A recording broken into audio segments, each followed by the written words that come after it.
I guess where we are back at the hydrogen station. So we are almost empty, or because we are almost empty, we're gonna see. Okay, should check that first. This side doesn't work. All right, this side. Okay, it doesn't work either. This side seems to work. Let's do this again for the third time. Alrighty, we are at the Costa Mesa station on Bristol and Baker.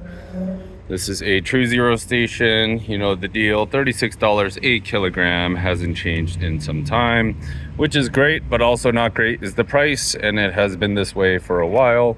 And since I am almost empty, I had about 15 miles left. I suspect this will be about $174. That's my guess. Previous person was 126 at 3.5 kilograms. I'm gonna put my zip code. And yep, we are here. Only Mirai here. And today I want to talk to you about kind of the resale value right now, kind of the quotes I've been getting in preparation to get rid of this car. So we are clear, good to go. We still have a little bit left on our fuel card.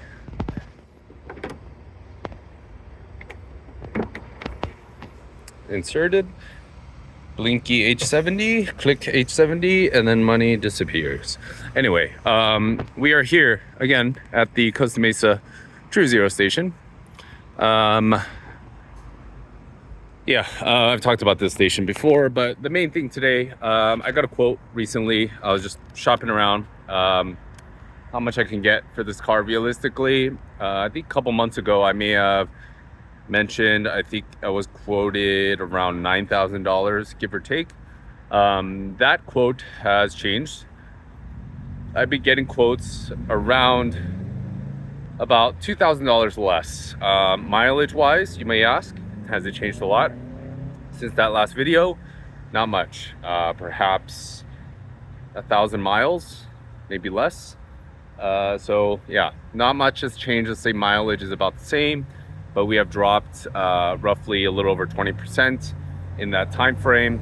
I understand that this is not unique to the Mirai because the entire car market is definitely softening. So I feel like that is just added to rubbing salt on the wound or dirt on the wound while this is down. So anyway, there's that. So this vehicle is a 2022 Toyota Mirai XLE. And I'm getting quoted around $7,000 or $6,000 in some places. So we'll see. Maybe I can work a trade-in somehow. But I will say some positive things. It's easy to point out the negative, but some positive things about the car. In regards to maintenance, I know it has Toyota Care, but from what I read on every time I went into service, there really wasn't much done in regards to having to do some sort of change. There's kind of your standard stuff. Check the brakes, check the fluids in terms of power steering, brake fluid, rotors, wheel rotation, things like that. So pretty basic stuff. So I will say from the, how long has it been now? Almost 3.5 years of ownership.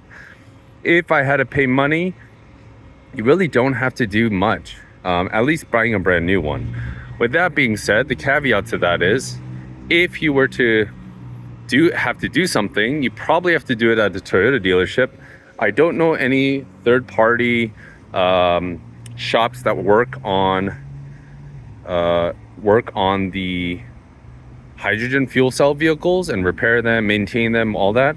So you're pretty much stuck with Toyota, and as seen with dealership prices, but pretty much anything, regardless of what kind of car you have, you're stuck with those type of maintenance, labor costs and parts costs and all that stuff, especially with such a unique vehicle like this. So with that being said, yes, the ownership experience has been pretty great. The car has been, I mean, you can't objectively, I'm not talking about convenience or anything, just maintenance. It's been fantastic. With that being said, if you buy a used one without a protection plan or something service plan, I think you're traveling into unmarked territory. And if something was to go wrong, I don't even know where you would start, or I guess you would start at the dealership. I don't know where you'd go after that as an option. So something to consider, but I will say the positives are the car's been great, drives great. The only small finicky technological things that were a little different were, or things that I found out, is the front collision cameras here. I assume it uses that, but if it gets too hot, it'll stop working. I don't know if this is true for all the cars, like all cars that have a system like this on the windshield, but if it gets over about, I've noticed about 100 degrees or so, it'll stop working. So that's one thing. And then we had a little squeak in the subframe in the rear. Doesn't really affect the drivability of it. It was just a little annoying. Had that changed, overall good. And outside of that, I think we're good. Wheels and tires have held up pretty well. Like about that much, can't really tell, but tires haven't been changed, just rotated, so it's been lasting a good amount of time. So let's check in here. Still fueling, we're at $164. My guess was 174. So take your bets. We're at 4.6 kilograms and climbing. I was almost at empty, about 15 miles left, and yeah, we'll see. But with the rate of how hydrogen vehicles are reselling for, and the lack of stations, and it doesn't seem like there are going to be any more, it's really tough to see the future of this. I just